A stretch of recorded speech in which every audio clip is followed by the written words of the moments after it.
Kryetari i Partisë Socialiste shprehet optimist se forca politike që ai drejton do të marrë sërish mandatin e 4 qeverisës. Gjatë një takimi në Kavaj me të rinjt, duke bërë një parashikim, theksoi se të majtët e kanë të sigurt shumicën e duhur. Sikur bota të kthehet përmbys, Partia Socialiste nuk i merr kurrë më pak se 71. Nuk i ndodh. Teksa e cilësoi Kavajën një bastion të opozitës, theksoi se në 11 maj, qasja e tyre politike do të ndryshojë. Ne i kemi sjell Kavajës 2 deputete, që janë deputete, e listën dhe kryeministrin Nuk la pas as ironit me demokratët. Se dolën dhe votuan për të pasur kandidat Kavaja nga ana e tyre, njeriu që donin ata.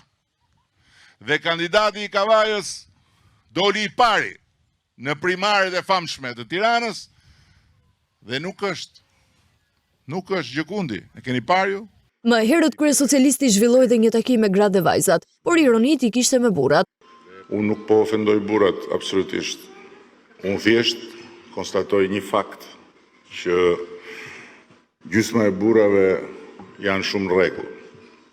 Ka një gjysmë tjetër që janë çyr. Duke risjellë në vëmendje se Partia Socialiste është e vetmja forcë që mund të bashkojë Shqipërinë me familjen europiane, përpara grave në Kavaj, u shpreh se në ditën e votimit ka vetëm një zgjidhje.